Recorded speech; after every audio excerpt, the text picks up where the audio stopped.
Ada dibedakan penggunaan istilah ini ya. Istilah Ahlus Sunnah sebagai nama sebuah kelompok atau istilah Ahlus Sunnah sebagai makna dari arti dari sebuah istilah. Ya, sama halnya dengan istilah Salafi misalnya. Ya, Salafi itu makna secara istilah adalah orang-orang yang hidup pada 3 generasi emas umat Islam yang disebutkan oleh baginda Nabi sebagai khairun nas, ya, yaitu sebaik-baik manusia, yaitu era sahabat, era tabi'in, dan era tabi'ut tabi'in. Itulah makna salafi secara istilah. Dan harus dibedakan dengan istilah salafi ketika digunakan sebagai nama dari suatu kelompok.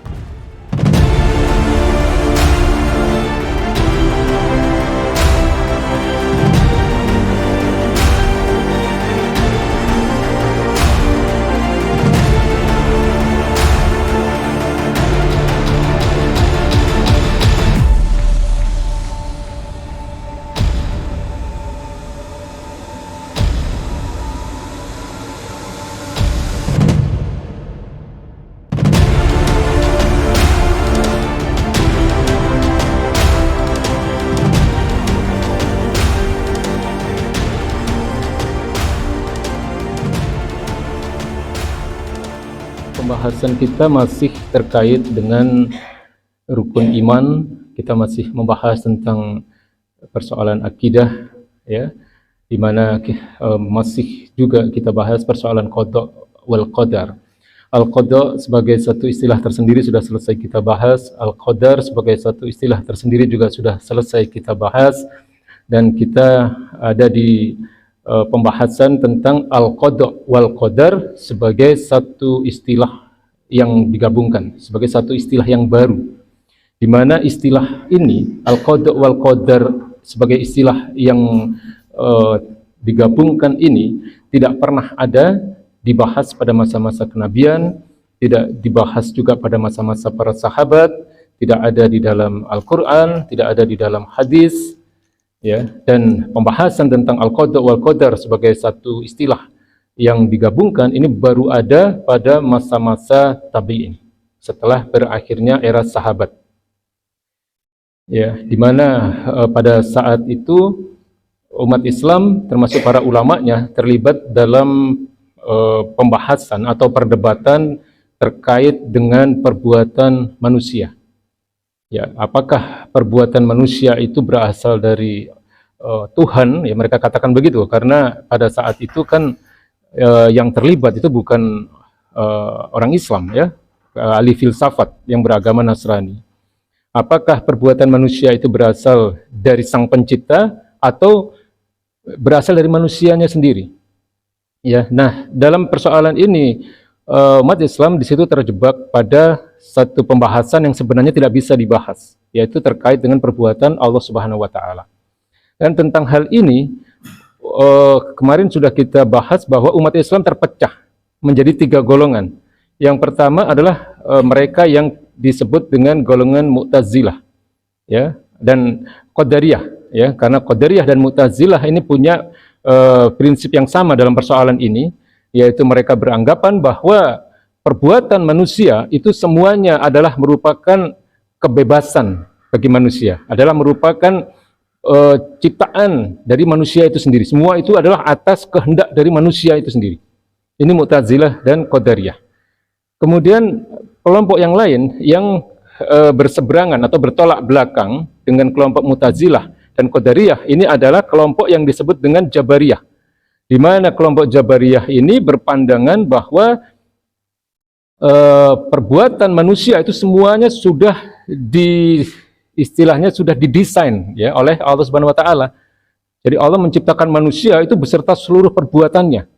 Ya, jadi apapun yang dilakukan oleh manusia itu adalah atas kehendak Allah Subhanahu wa taala. Jadi manusia seperti wayang, manusia seperti kapas, ya.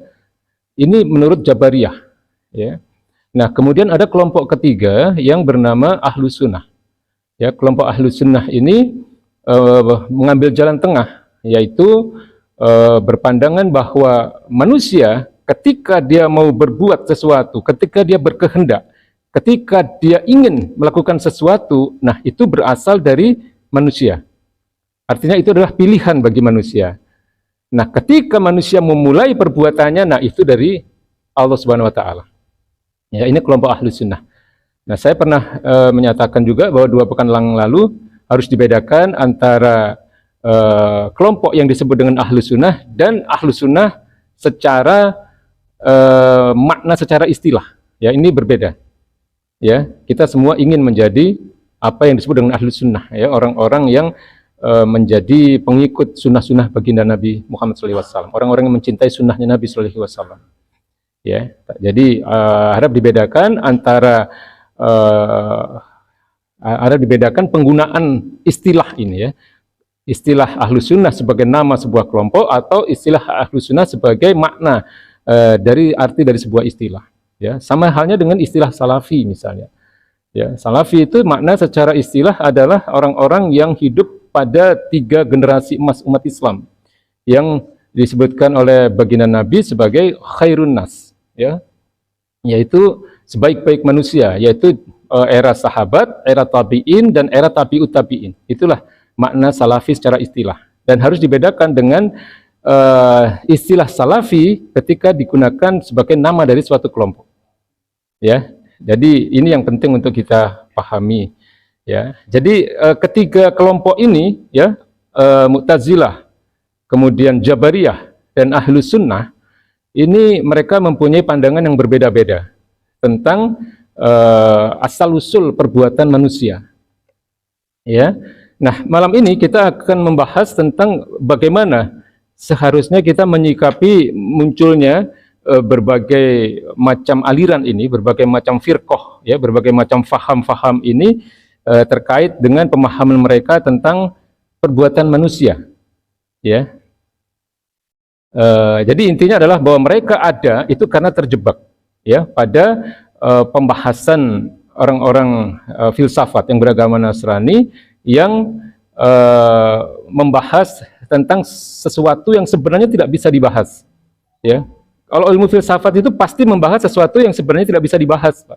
Ya, orang-orang filsafat itu pasti akan membahas tentang hal-hal yang tidak bisa dijangkau oleh akal manusia. Ya, nah di sini umat Islam pada masa itu, ya, termasuk para ulamanya itu terjebak ketika mereka kemudian membahas sesuatu kemudian mengaitkan dengan perbuatan Allah. Mereka mengatakan, oh ini dari Allah, oh ini bukan dari Allah, perbuatan manusia.